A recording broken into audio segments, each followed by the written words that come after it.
Good morning. It's Friday, February 14, 15, 16, 17, 18. Ice day. When we come back on Monday, we'll do loads and balances, investigation number 4. You're going to like that one. Some of the carts will be going all the way across the room. But today, what we're doing is section 3, using Newton's laws. So you should have your book out, online book out. I can get a textbook at home. Most of you, almost all of you. You got a online book through Schoology. That's up. So we're going to talk about using Newton's laws. Most of this we've already talked about, so the lecture here will be a little quick, and then we get right to the questions. What happens in a crash? Let's say you're in a car, and you're going, car stops, you keep going until you hit a windshield. It's time to start. Until you hit the windshield, steering wheel, steering column, dashboard. If you're going 20 miles an hour, car stops, you hit all those things going 20 miles an hour. That's potentially lethal. For a healthy person, that's a 50-50 chance you die if your car hits a big tree and comes to a sudden stop. Because hitting those steering wheel, windshield, steering column, dashboard, those things are relatively hard. So even when you're going slow, that could be deadly.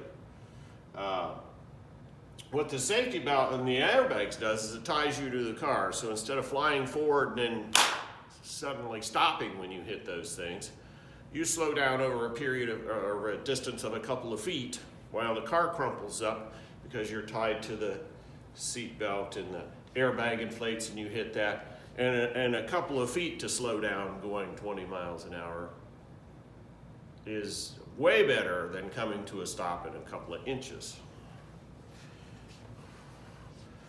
So that's how that works. On to the next thing. So that's Newton's first law, inertia. You're going to keep going. Car stops, you keep going. Newton's second law we've talked about is F equals ma. Net force is mass times acceleration. We worked some problems on that. You shouldn't have any trouble with that. But this applies to gravity also. We talked about this already. So the force of gravity on an object, which is its weight, is mass times gravity. So weight equals mass times gravity. Force of gravity on an object is mass times acceleration of gravity. So that's just an acceleration. G is just an acceleration of, but it's the acceleration of gravity. It's 9.81 meters per second squared. Or weight is mass times acceleration of gravity. The unit of acceleration for gravity is meters per second squared. Everything we've done here so far, we've already done. We've worked problems on it. Air resistance, we've talked about this. Gravitational acceleration causes objects to fall to the earth. But when they're falling through air, they experience air resistance. I showed you a video where they were on the moon and they dropped a hammer and a feather and they fell together. That wouldn't happen where there's air resistance. The hammer would drop right down. The feather would drop right down for a couple centimeters and then it would kind of max out its speed because it's got air resistance. It can't go any faster. That air resistance is fluid friction, just like your, time for attendance, just like your cart has fluid friction. That opposes the motion. Your cart's moving through air, and we just did that streamlining test. So, you don't want to push a bunch of air out of the way. So we found out that, you put wings and tails and all this stuff on, you got to move more air. And that slows you down. If you could make your cart smaller or cut it down, you move less air. So that air resistance opposes the motion of objects that are moving, whether it's a cart moving across the floor, or a feather moving through the air, or somebody skydiving with a parachute open, or even if they're skydiving free falling through the air, they're going to go real fast, but eventually they're going to fall so fast, the air resistance applies a force that's equal to their weight, and they don't speed up anymore. There's no net force. There's the force of their weight, and the force of the air resistance is the same. Okay, so that amount of air resistance depends on the size of the object. So you cut your cart down. The shape of the objects, they probably tried to make your cart a little bit smoother shape. The speed of the object, because the faster you're going, the more the air resistance is. It also depends on the properties of the air. And we saw that with the video where Felix Baumgartner jumped out of that balloon that was over 100,000 feet up. You know, when he was that high, there was hardly any air. He had a spacesuit on, basically. And he got going really, really fast. But as he got into denser and denser and thicker air falling down, he actually slowed from supersonic speed down to subsonic speed again, and even down to probably about 100 miles an hour when he pulled the parachute.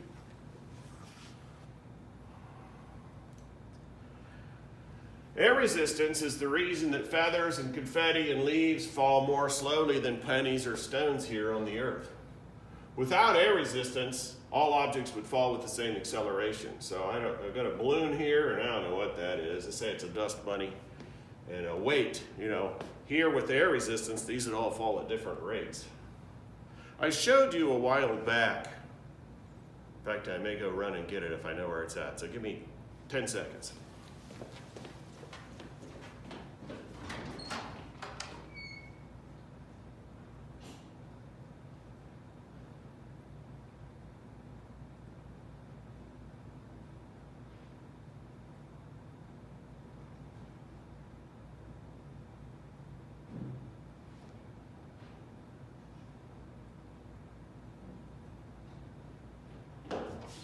Here it is. My egg drop. I dropped an egg in this off of Parks Tower at the University of Toledo. Well, the professor dropped it. And this smashed into the ground, going really, really fast. About 80 miles an hour. And the egg inside didn't bust, didn't break. Raw egg, because of the way I had this designed inside. So we may do an egg drop. I gotta talk to Mr. Klausing, see if you've done it already. But the air resistance on this is low. It's not very big. It's got a kind of roundish shape. It's really dense. It's really heavy. It'll fall really fast. If you dropped an egg in a light box full of cotton balls, it'd just tumble real slow. And it would have an air resistance. It would have what's called a terminal velocity, but it wouldn't be nearly as fast as this.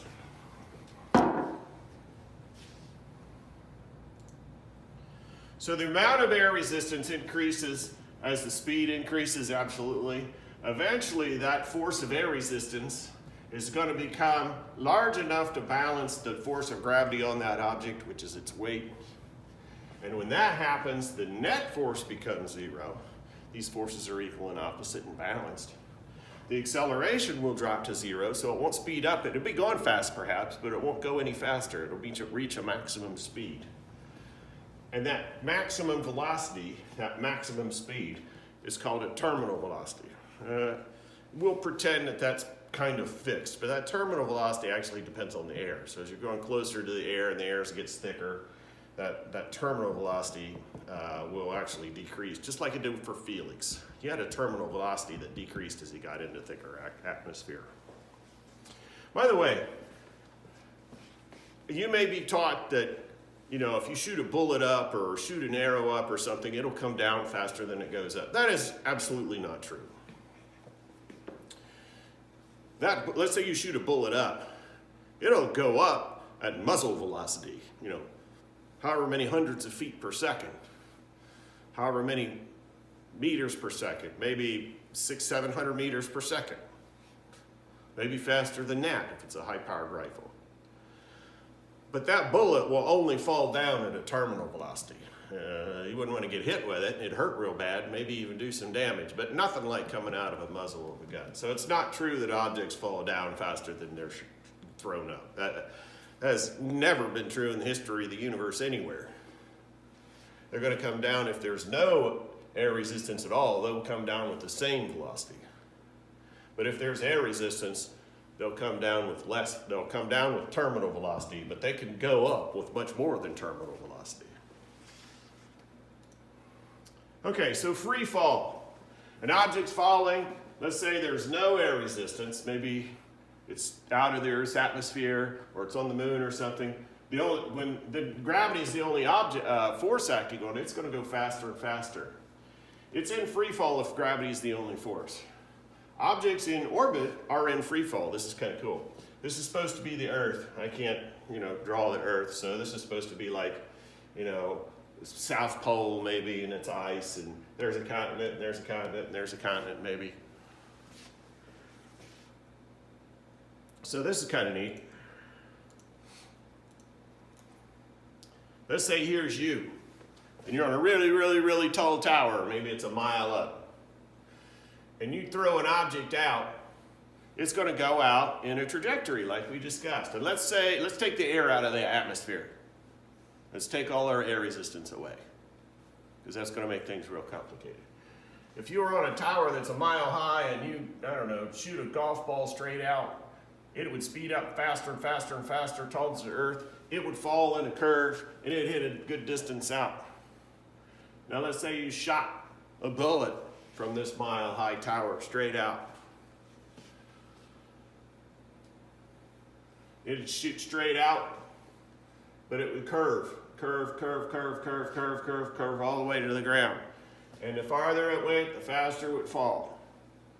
And by the way, it would take the same amount of time to drop, mustard off your sandwich for it to fall to the surface. If you shoot a golf ball out, that's going to take the same amount of time to hit the surface. I had the little device I showed you over there. And if you shot a bullet out, it's going to take the same amount of time to hit the surface too. It's just going to go way out there before it hits. So if this took, if this was a 10 or 15 second fall, this would be a 10 or 15 second fall. This would be a 10 or 15 second fall. But let's look at what happens. That's fairly flat. If you were on a tower up a mile out and you shot a bullet a mile that way, or shoot a bullet this way, and there's no air, it's going to go way out there before it hits. But that would still be within a distance of a few miles. And there's relatively flat within a few miles. But let's say we could shoot even faster, some kind of really high power bullet. Go way out here, and so shoot it even faster. Some really, really, really higher power bullet. It's hitting dozens of miles out. Now you're starting to see the curvature of the Earth. What would happen if you shot it even faster? It hit way out here maybe. And if you shot it fast enough, bam, here's my planet with the continents again. Way out here. But if you shot it fast enough, eventually, if you got it up to about 17,000 miles an hour, or about 7.5 kilometers a second, it'd go bang, you'd shoot it all the way around, and it'd keep going and keep going and keep going and keep going and keep going, and pow, hit you in the back. That's orbit.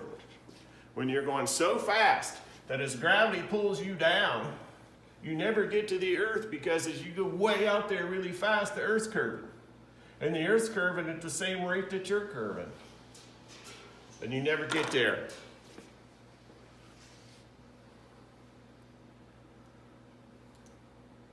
Okay, so objects in orbit like that, and objects in free fall experience weightlessness. You still have your mass. There's nothing pushing on them against gravity to make them feel the acceleration that's changing their velocity going down. So if you're in an elevator and you're standing there and the elevator's either not moving or moving at a constant velocity, so the speed's not changing. So it's either moving at 1 meter per second, 1 meter per second, 1 meter per second, 1 meters per second, or sitting there at 0.0000 meters per second. You'd have a weight. But what happens if we cut the cable and there's no safety system on this one, and you free fall? Now, this person's real calm, but I'd be like, ah! That weight would drop to zero, because you'd be free falling, the elevator would be free falling, the scale would be free falling, there wouldn't be anything able to push on anything else. And that weight would go to zero.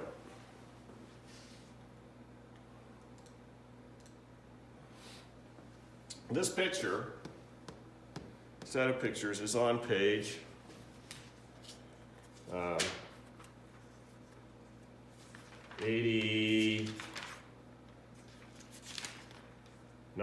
So we're turning the page here. You're supposed to be reading this, turning the pages of the book, looking at the pictures, or using the online version. Okay. Next one. We talked about this. So if you're in a ride that spins like that, the ride keeps pushing you to the center as you go around. As you go around a curve in your car, you turn the wheels, the road is pushing your wheels towards the center until you have a day like today where it's covered with ice and you can't do that anymore and you just go around a curve and keep going straight and off the road into the ditch. Okay, that force that pushes you inward to the center of the curve is called a centripetal acceleration. And if you hit ice and you can't produce that centripetal acceleration with the centripetal force anymore, you're going to slide in a straight line off the road. Now, let's finish this video up and go to the next one with momentum. So, next video.